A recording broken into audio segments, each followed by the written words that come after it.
Ruben Amorim berjanji untuk tidak mengambil satupun pemain Sporting Lisbon pada bulan Januari.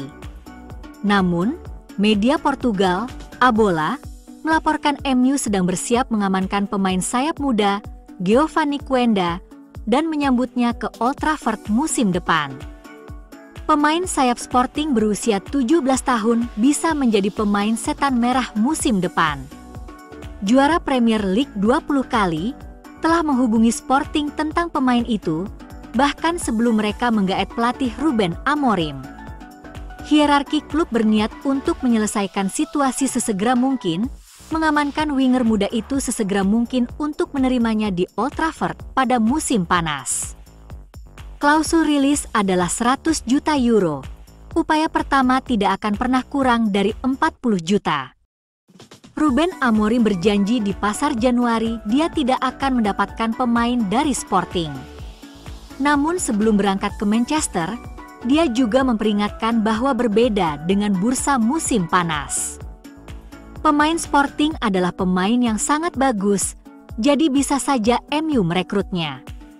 Dengan kata lain, pelatih yang dipilih oleh Setan Merah belum akan mengambil Quenda, paling tidak karena pemain sayap itu masih di bawah umur, ia berusia 18 tahun pada 30 April 2025. Tetapi yang pasti adalah bahwa keinginan klub Liga Premier sudah ada, jauh sebelum perekrutan pelatih Portugal berusia 39 tahun itu, dan jajak pendapat pertama datang bahkan sebelumnya pergantian pelatih. Idenya adalah untuk memastikan Quenda, yang akan selalu terus bermain bagi Sporting CP hingga akhir musim, untuk pindah ke utara Inggris pada musim panas.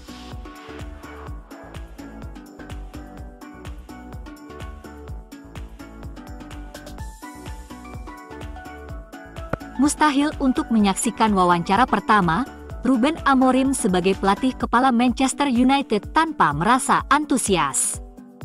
Pria berusia 39 tahun itu, yang tiba di Inggris pada hari Senin, menyampaikan semua nada yang tepat saat ditanyai oleh anggota tim media internal United.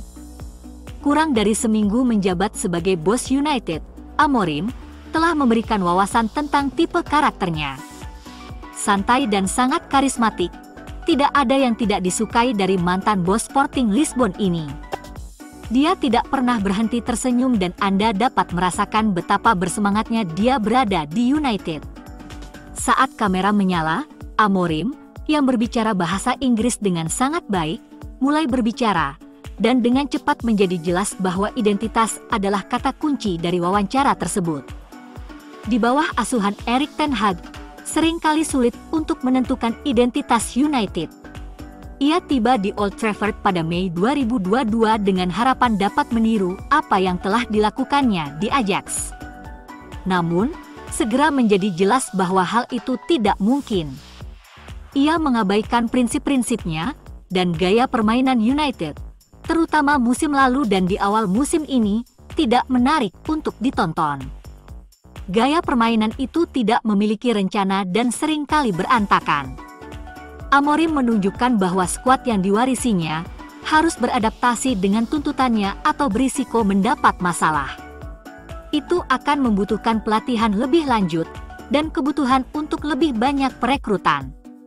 Namun, pemain tambahan di masa mendatang harus mampu bermain dengan cara Amorim. Dengan prinsip-prinsipnya yang menjadi pilar utama dalam babak terbaru Old Trafford ini. Dan membangun identitas dan gaya permainan yang jelas adalah hal yang digemakan Ralf Rangnick sangat dibutuhkan United saat ia menjadi pelatih sementara selama musim 2021-2022. Kala itu Rangnick berkata, Liverpool dan City mendatangkan 2 manajer, dan tidak hanya mendatangkan 2 manajer, mereka juga mengubah semuanya dalam hal formasi, pemain seperti apa yang mereka butuhkan. Sepak bola seperti apa yang ingin dimainkan. Keputusan Rangnick untuk menekankan pentingnya klub menentukan cara bermain yang diinginkannya memiliki kesamaan dengan misi Amorim. Amorim mengembangkan cara bermain yang jelas di Sporting, dengan setiap pemain mengikuti metodenya. Ia membutuhkan sikap yang sama dari skuad yang diwarisinya di Manchester. Satu-satunya cara visinya akan terwujud adalah jika para pemain mengikutinya. Tugas Amorim adalah memberikan para penggemar United apa yang ingin mereka lihat.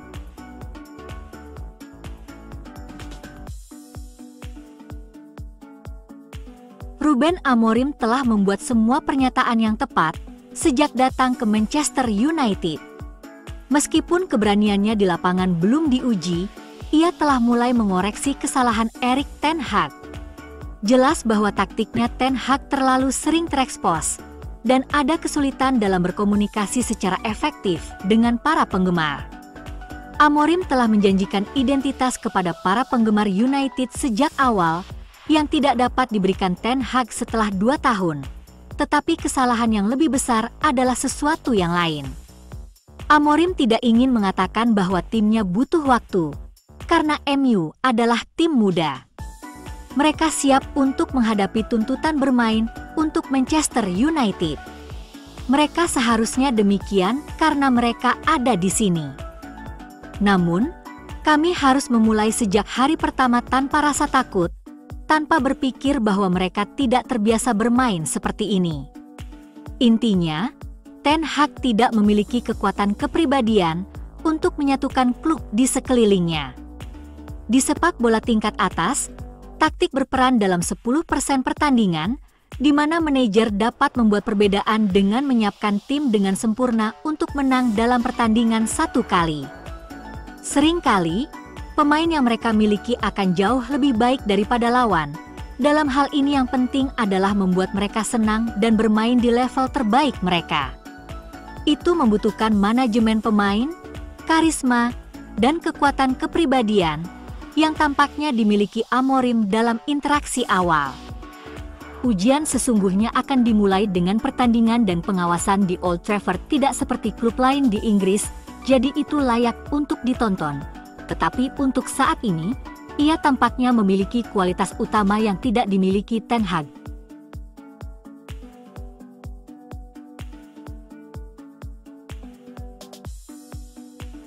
Ruben Amorim akan terpaksa mengikuti jejak Erik ten Hag setelah lini belakang MU dilanda serangkaian kasus cedera.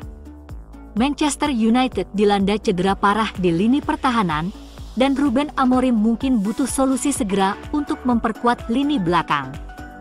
Harry Maguire, Leny Yoro, dan Luke Shaw masih cedera, sementara Tyrell Malacia baru sekali tampil untuk United U18 setelah absen selama 17 bulan. Pemain internasional Belanda itu perlu mengumpulkan lebih banyak menit bermain dengan tim junior sebelum kembali ke skuad senior. Krisis cedera United makin parah pada hari Sabtu, ketika Victor Lindelof terpaksa keluar lapangan pada menit ke-26 pertandingan Swedia melawan Slovakia. Bek Swedia itu tampaknya mengalami potensi cedera hamstring saat bermain sebagai bek tengah kanan dalam formasi 3 bek. Para bek tengah akan bermain lebih banyak menit di bawah asuhan Ruben Amorim yang lebih menyukai formasi 3-4-2-1. Namun, opsi bertahan yang terbatas dapat mendorong pelatih kepala baru untuk menempatkan Casemiro dalam peran bertahan yang tidak biasa. Bintang yang dibanderol 12 juta pound itu tampil gemilang musim ini, selain penampilannya yang mengejutkan saat kalah 3-0 dari Liverpool. Cedera yang dialami Kobbie Mainoo dan Christian Eriksen membuat Casemiro kembali ke starting 11. Dengan Manuel Ugarte di sampingnya, Casemiro tidak terbebani dengan tugas menjaga pertahanan. Duo ini bisa menjadi pasangan lini tengah pilihan Amorim untuk pertandingan mendatang melawan Ipswich Town pada 24 November. Namun, Casemiro bisa digeser ke posisi bek tengah karena cedera menghantui di lini pertahanan. Eriksen bisa menggantikannya di lini tengah, meskipun masih ada kekhawatiran mengenai kemampuannya untuk menekan secara efektif. Casemiro bisa ditempatkan sebagai bek tengah sisi kanan atau di tengah 3 bek. Amorim meminta para pemainnya untuk membuat struktur 4-2-2-2 saat bermain dari belakang. Bek tengah sering bergabung dengan lini tengah untuk menciptakan sudut umpan yang lebih baik dan Casemiro akan sangat cocok dalam peran itu.